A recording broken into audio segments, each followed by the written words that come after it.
Hello बच्चों, कैसे हो आप सब। आज हम स्टार्ट करेंगे क्लास 10th एसएसटी में chapter number 18 consumer and legal awareness and right to information. देखो, इस चैप्टर में अपने 3 टॉपिक है। पहले अपन को करना है कंज्यूमर और पर्सन के बारे में, फिर अपन लीगल अवेयरनेस के बारे में देखेंगे और फिर आरटीआई या राइट टू इंफॉर्मेशन के बारे में देखेंगे।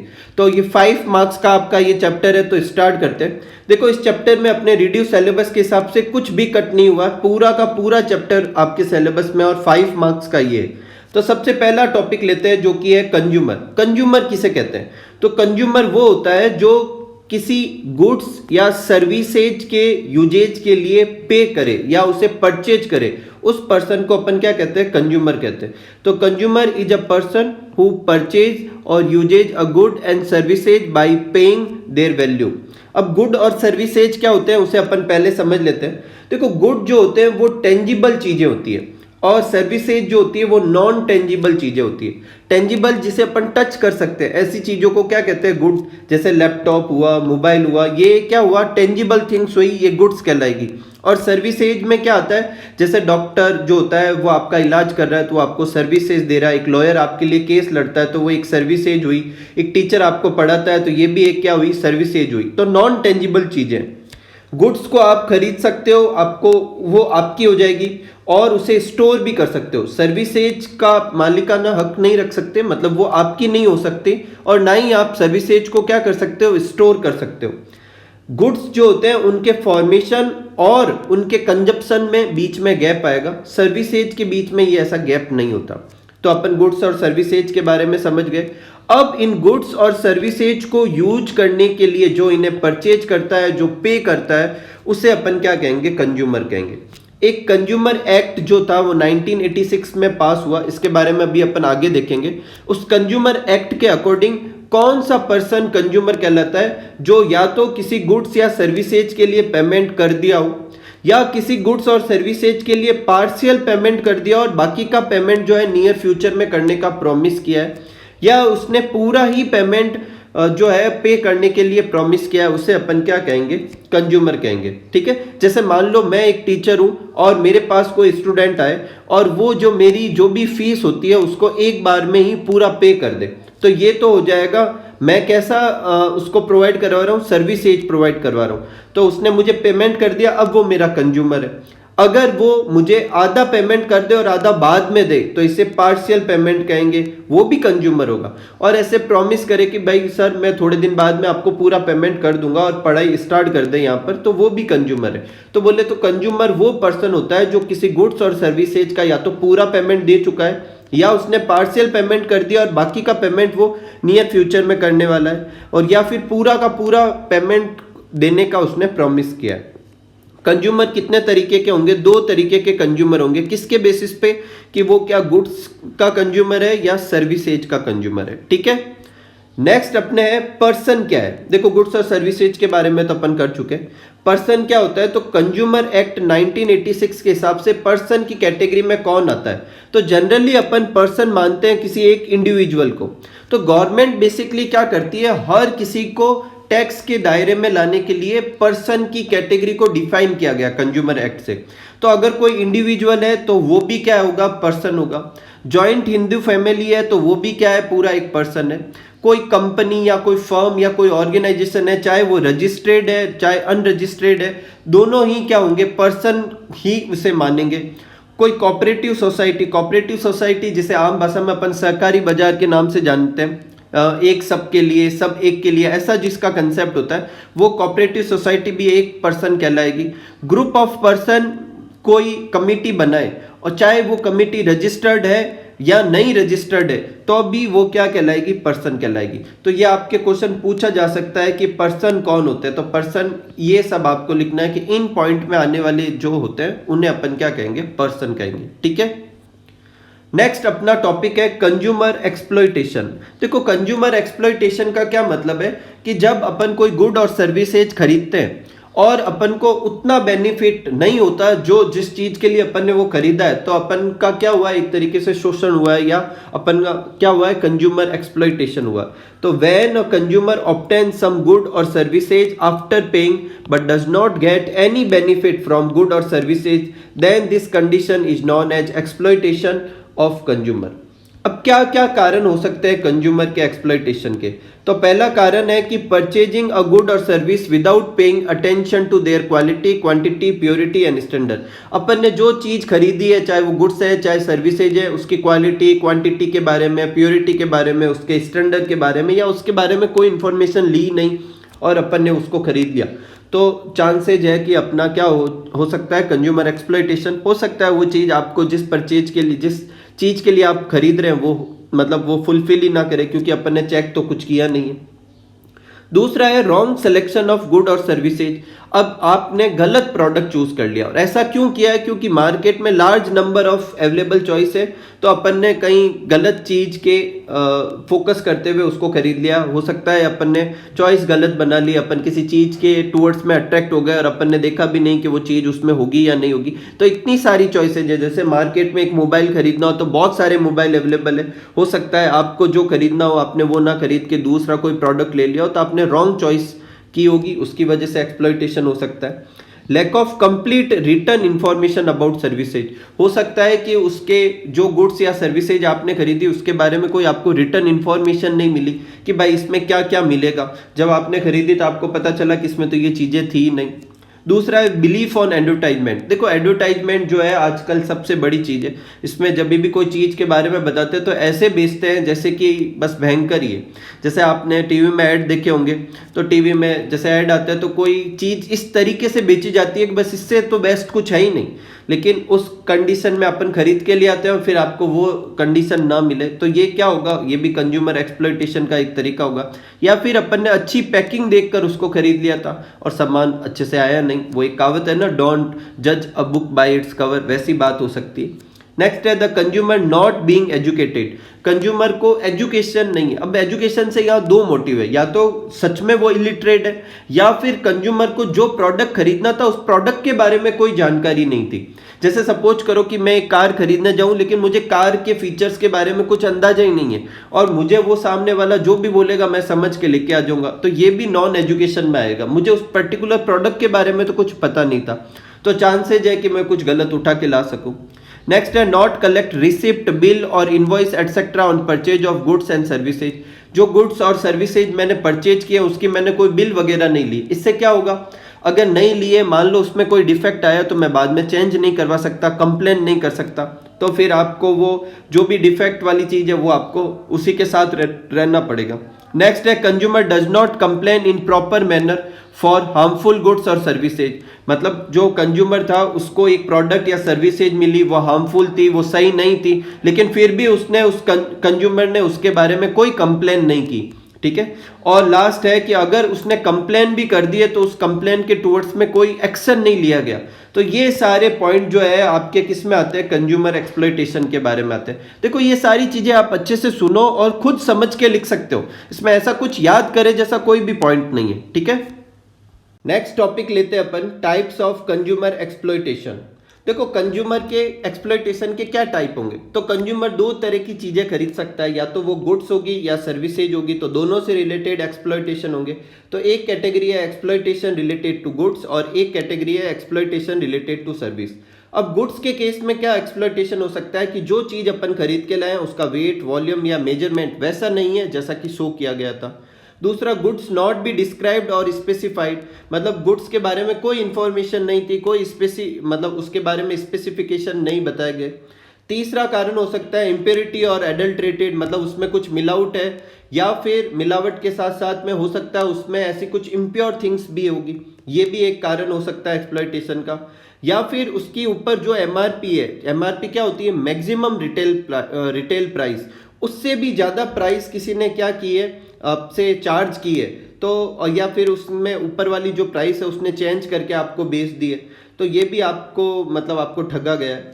नेक्स्ट है less in capacity and low in quality, उसमें जितनी कैपेसिटी होनी चाहिए थी उतनी नहीं है, और क्वालिटी या तो कैपेसिटी बराबर है तो वो क्वालिटी नहीं है। जैसे अपन मिल्क खरीदते हैं, 1 लीटर मिल्क लिया तो या तो उसमें 1 लीटर की जगह मान लो 900 ml ही है, तो अभी ये क्या होगा, आपका एक्सप्लॉइटेशन हुआ। और अगर दूध 1 लीटर ही है लेकिन उसकी क्वालिटी वो नहीं है, तो ये भी एक एक्सप्लॉइटेशन का वजह हो सकती है। नेक्स्ट है deliberate hiding the defects of the quality which are exposed on consumption. मतलब जब आपको वो प्रोडक्ट बेचा गया था तो उसमें कुछ खराबी थी और ये उसको मालूम थी, फिर भी उसने छुपा के आपको बेच दी। फिर जब आप यूजेज करेंगे तो आपको बाद में पता चला कि भाई ये इसमें डिफेक्ट था। ये भी एक कारण हो सकता है। अनसेफ प्रोडक्ट टू यूज, कुछ ऐसी चीज़ें होती है जैसे मान लो आप कोई इलेक्ट्रिक इक्विपमेंट लाते हैं और वो ख़राब है और अगर वो आप यूज करें आपको झटके वगैरह लग सकते हैं, मतलब वो आपके लिए अनसेफ भी हो सकती है यूजेज के लिए। नेक्स्ट है to create artificial storage of goods. क्या करते हैं कि जो मार्केट में जो प्रोडक्ट अवेलेबल है उनको स्टोर कर लेते हैं और फिर ऐसा शो करते हैं कि मार्केट में ये चीज़ है ही नहीं, और फिर कम चीज़ होकर ज़्यादा डिमांड होने की वजह से जो कंज्यूमर होगा उसे ज़्यादा पेमेंट देकर खरीदेगा, और ऐसा भी कर सकते हैं। ये सब चीज़ें किसके अंदर आती है, exploitation related to goods. Next है exploitation related with services.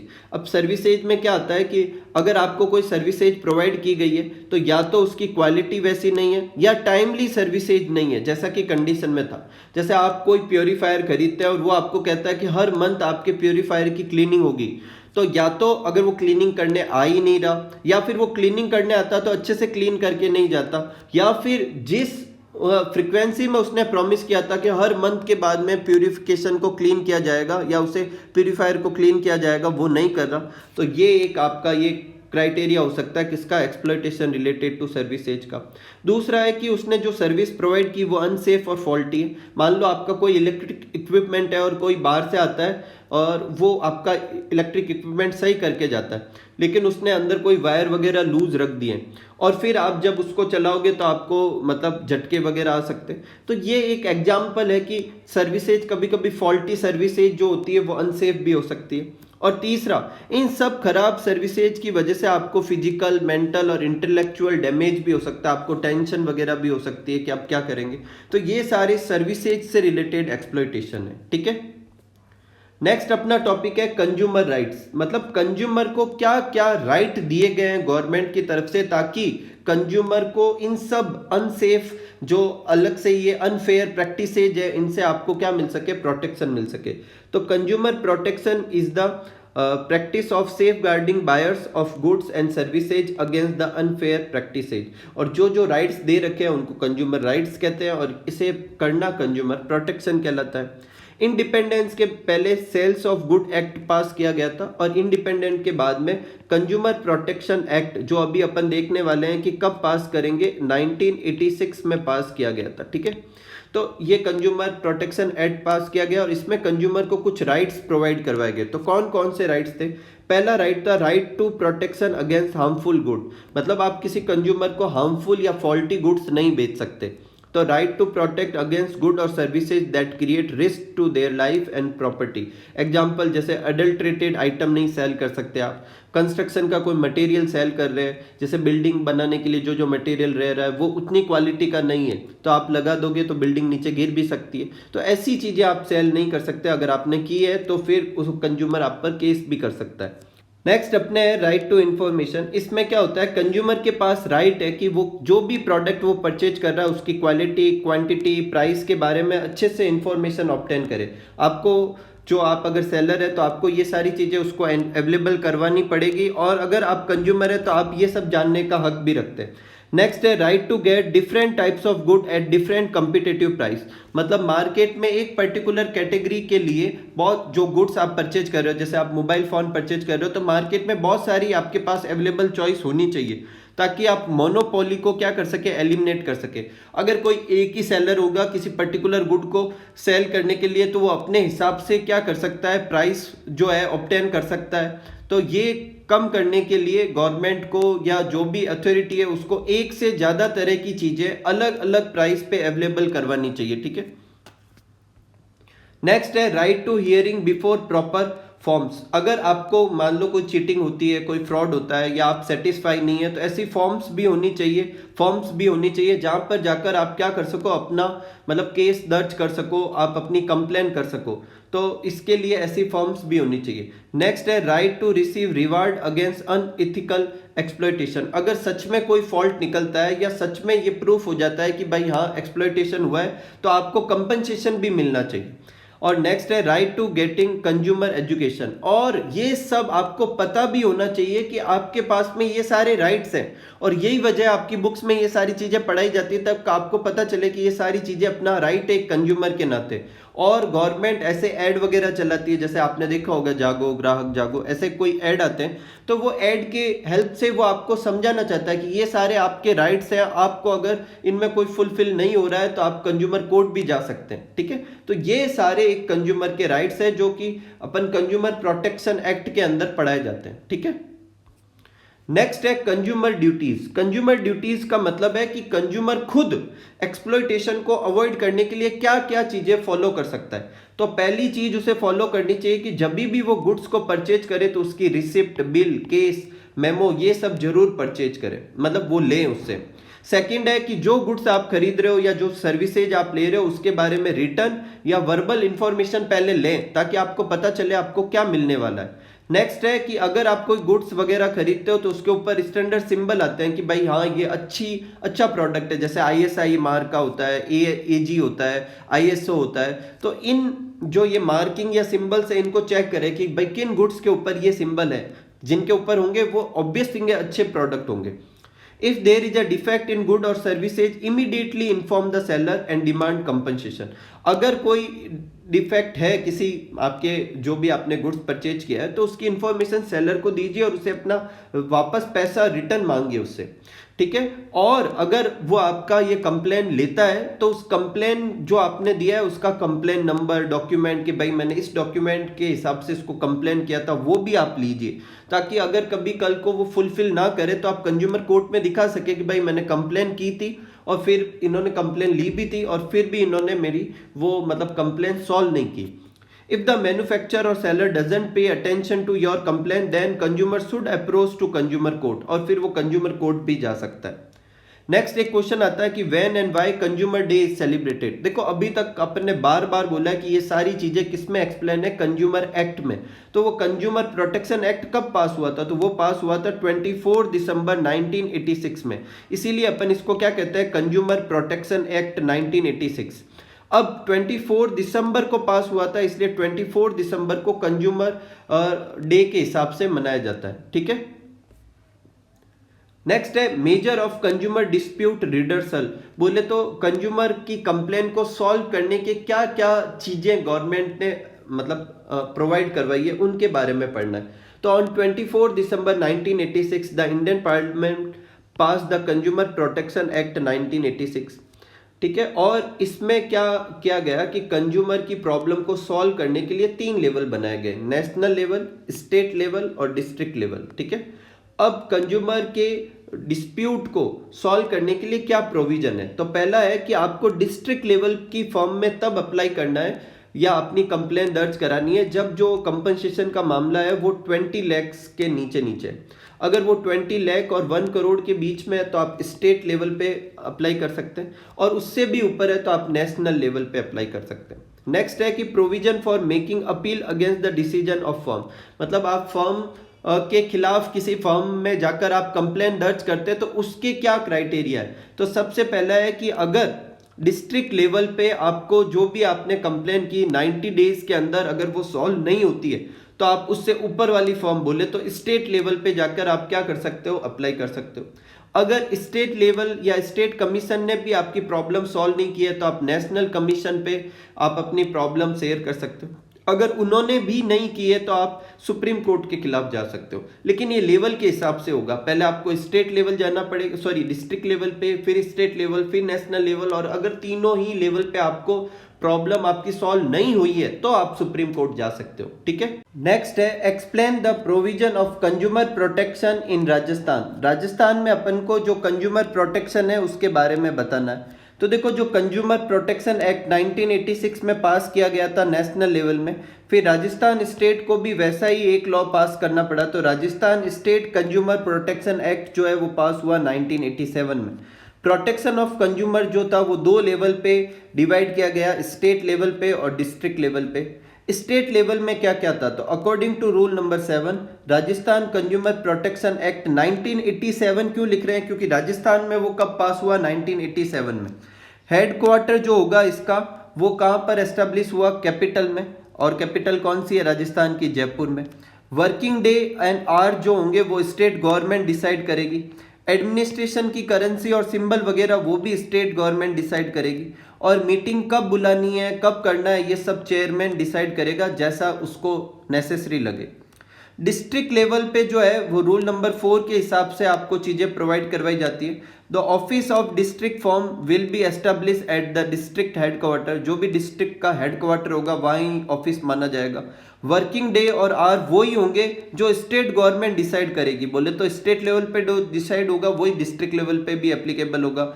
Administration, currency और सिंबल जो है वो भी स्टेट लेवल के हिसाब से ही होंगे। और मीटिंग जो होगा वो भी चेयरमैन ही बुलाएगा जैसा कि जरूरी होगा। तो एकदम सेम टू सेम पॉइंट है, 2 बार लिख देने अपन को, ठीक है। नेक्स्ट है लीगल अवेयरनेस। लीगल अवेयरनेस बोले तो ये सब चीजें आम आदमी को या जो कॉमन पीपल है और स्पेशली जो पुअर पीपल है, जो मतलब बैकवर्ड क्लास है, जो फीमेल्स है, जो बच्चे हैं, उन सबको अपने राइट्स के बारे में, गवर्नमेंट की जो बेनिफिशियल इंफॉर्मेशन या जो भी स्कीम वगैरह है, जो भी लॉ वगैरह, उनके बारे में बताना क्या कहलाएगा, लीगल अवेयरनेस कहलाएगा। तो legal awareness is providing information about government run welfare and beneficial scheme, उनके बारे में बताना, उनके रूल्स के बारे में बताना, जो लॉ सेटअप किए गए हैं उनके बारे में बताना। लीगल सर्विस अथॉरिटी जो है वो ये सब चीज़ें प्रोवाइड करवाती है ताकि एक कॉमन पीपल का एम्पावरमेंट हो सके और वो एक्सप्लॉयटेशन वगैरह से या क्राइम से क्या कर सके, बच सके, ठीक है। अब यहाँ पर 2 चीज़ें आती है इसके अंदर लीगल अवेयरनेस में। एक तो आती है provide legal assistance to poor, backward and lower class of people, उन लोगों को ये सारे रूल्स रेगुलेशन समझाना और उनको भी जो कानूनी हेल्प है जो वो प्रोवाइड करवाना, चाहे उनके पास पैसे ना हो, फ्री लीगल असिस्टेंस भी प्रोवाइड करवाना। दूसरा है कि ये जो अगर अपन लीगल अवेयरनेस फैलाएंगे तो जो अपने पुअर पीपल है, जो इलिटरेट पीपल है, जिनको नहीं पता है, वो कभी कभी जाने अनजाने में क्राइम भी कमिट कर देते हैं क्योंकि उनको पता ही नहीं होती कि क्या चीज़ें इलीगल है और क्या लीगल है। तो अगर आप वो प्रोवाइड करवाओगे, उनको पता चलेगा, तो आप उन्हें क्राइम कमिट करने से भी क्या कर सकते हो, रोक सकते हो। अब एक हिस्टोरिक बैकग्राउंड देखते हैं लीगल अवेयरनेस का। तो सबसे पहला ऐसा लीगल हेल्प का जो मूवमेंट था वो फ्रांस में स्टार्ट हुआ था। वहाँ पे रूल बनाए गए ताकि पुअर, बैकवर्ड और लोअर क्लास के पीपल को लीगल असिस्टेंस मिले। उसके बाद में ये ब्रिटेन में हुआ और उसके बाद में इंडिया में भी सेम गाइडलाइन पास हुई जिसमें इक्वल अपॉर्चुनिटी ऑफ जस्टिस की बात की गई कि भाई हर लोगों को इक्वल जस्टिस मिलेगा, ठीक है, और अपॉर्चुनिटी मिलेगी चाहे वो अमीर हो चाहे गरीब हो। और इसी के तहत in India a committee was made under the guidance of justice PN. Bhagwati. अब इसका नाम आपको याद करना है, पी.एन. भगवती जस्टिस जो थी 1980 में, उसके अंडर में एक कमिटी एस्टेब्लिश की गई जो लॉ डिसाइड किए और लीगल हेल्प कैसे देनी है, कैसे लोगों को समझाना है, उसके लिए क्या क्या रूल्स होने चाहिए, वो नेशनल लेवल पे लॉ डिसाइड किए गए। और फिर गवर्नमेंट ने लीगल सर्विस अथॉरिटी एक्ट 1987 पास किया और ये जो एक्ट जो था 9 नवंबर 1995 में क्या किया गया, इफेक्ट हुआ। आपकी बुक में गलत दे रखा है, शायद 5 नवंबर दे रखा है गवर्नमेंट बुक की जहाँ तक बात है, पर ये 9 नवंबर है, आप सर्च कर लीजिए नेट पे। दैट इज वाई 9 नवंबर जो है उसे नेशनल लीगल सर्विस डे माना जाता है, ठीक है। ये भी आपके क्वेश्चन आ सकता है कि 9 नवंबर को नेशनल लीगल सर्विस डे क्यों मनाया जाता है, क्योंकि 9 नवंबर 1995 को लीगल सर्विस अथॉरिटी एक्ट जो 1987 में बना था उसको इफेक्टिव किया गया। Under the Legal Service Act 1987, many schemes were launched to give opportunity and to improve judicial system or legal assistance system to reduce economy and judicial inequality। मतलब ये जो न्याय मिलने में जो इनइक्वलिटी थी कि अमीरों को पहले मिलता है, गरीबों को बाद में, या गरीबों को मिलता ही नहीं है, वो कम हो, सबको बराबर चांसेज मिले, इसके लिए स्कीम तैयार करना किसका काम था, लीगल सर्विस एक्ट 1987 का।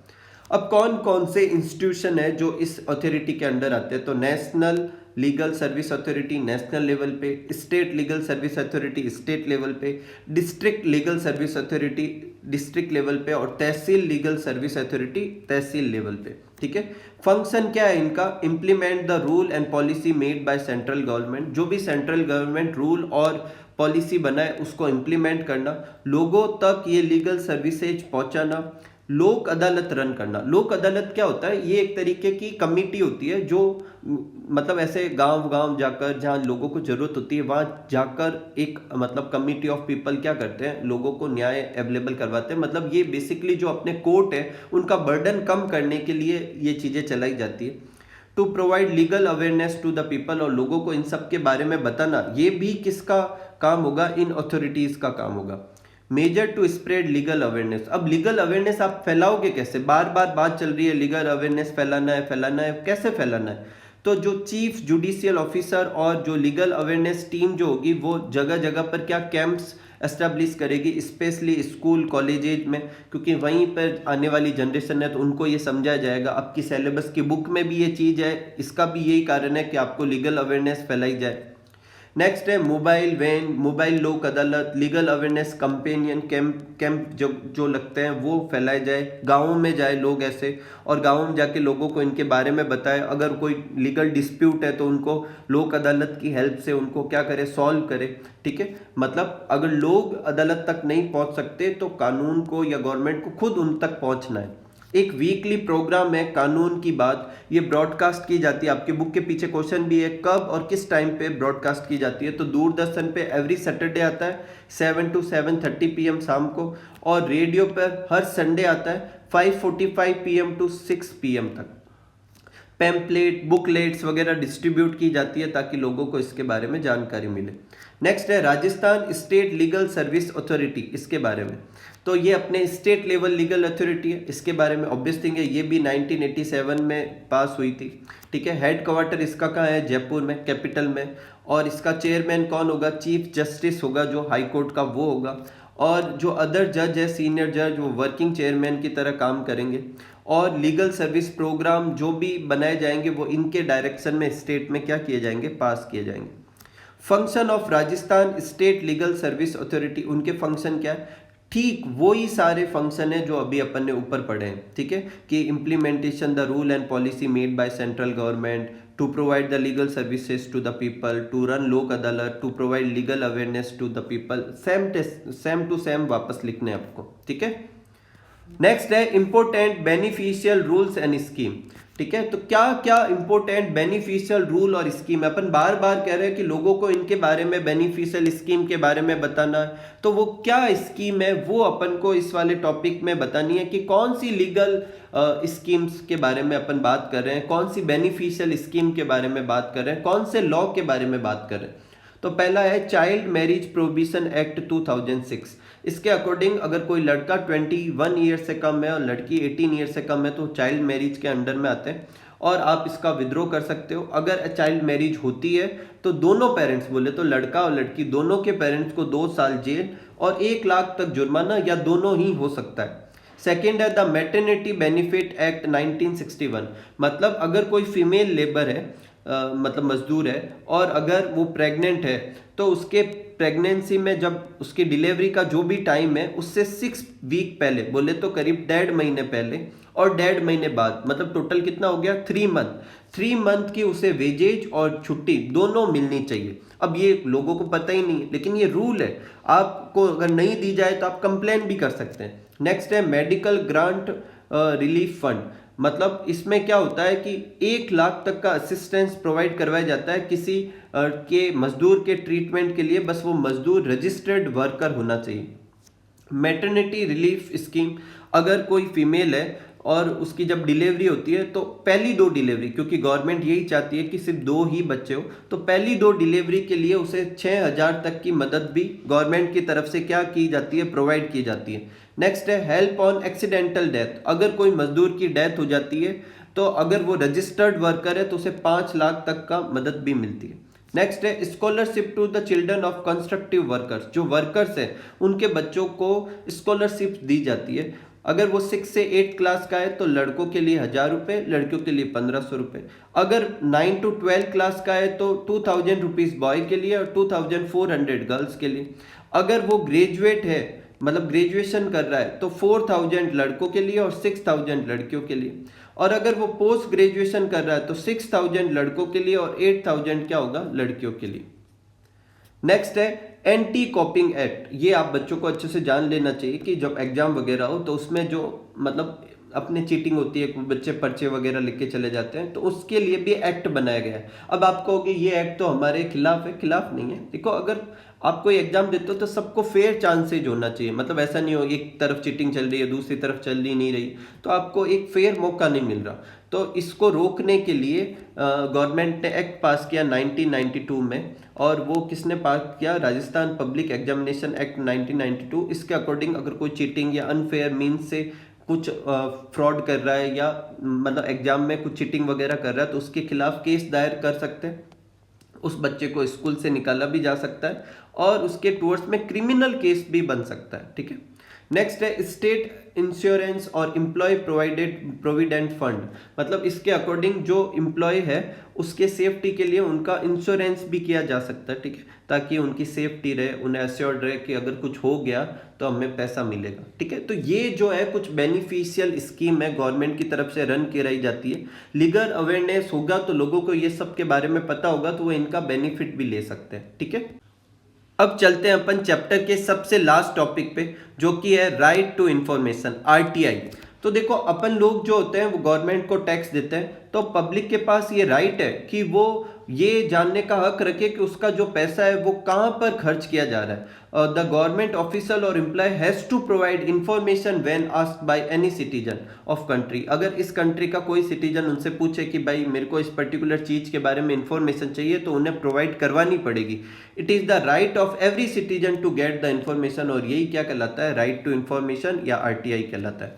और ये एक्ट जो है वो 2005 में पास किया गया था। इससे पहले भी था, उसे मॉडिफाई करके आरटीआई बोला गया।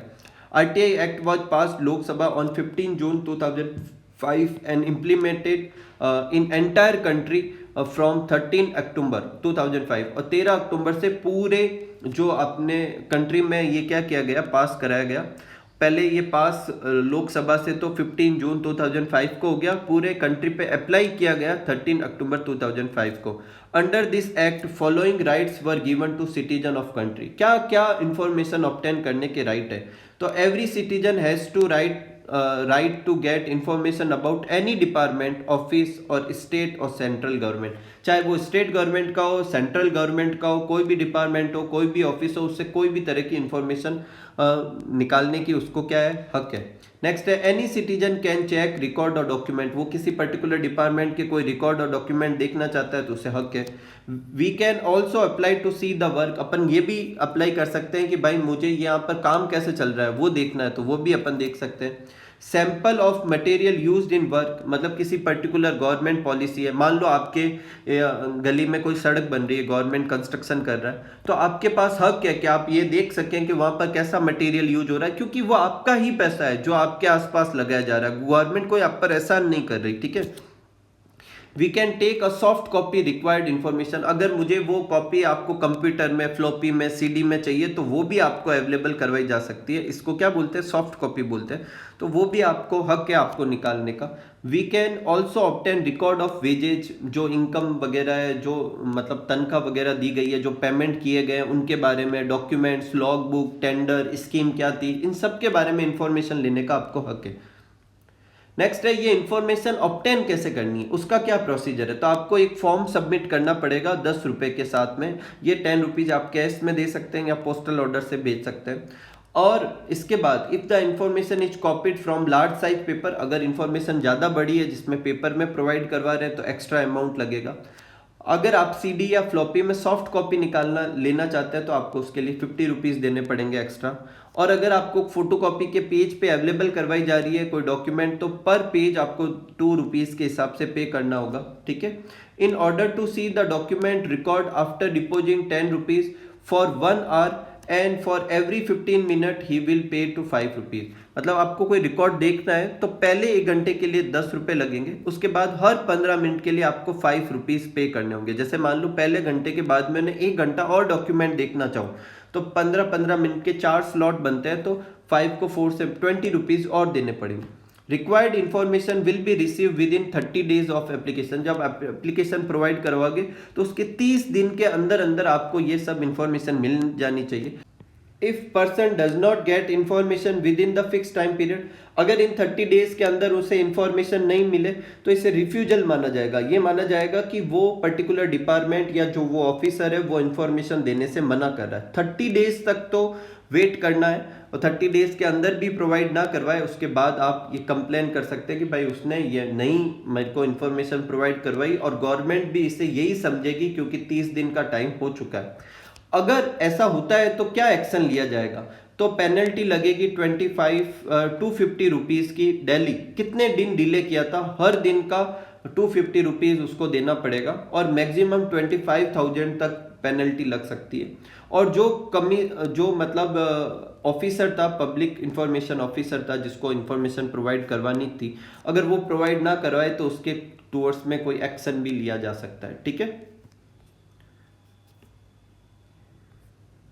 नेक्स्ट है information that can not be granted. कौन कौन सी इंफॉर्मेशन आरटीआई के अंडर में नहीं आती? ऐसी बात नहीं कि आप हर चीज की इंफॉर्मेशन ले सकते हो। जैसे कोई सिक्योरिटी है, ठीक है, अपने सिक्योरिटी होती है स्टेट की, उससे रिलेटेड जो भी इंफॉर्मेशन है वो आप लेने का हक नहीं रखते।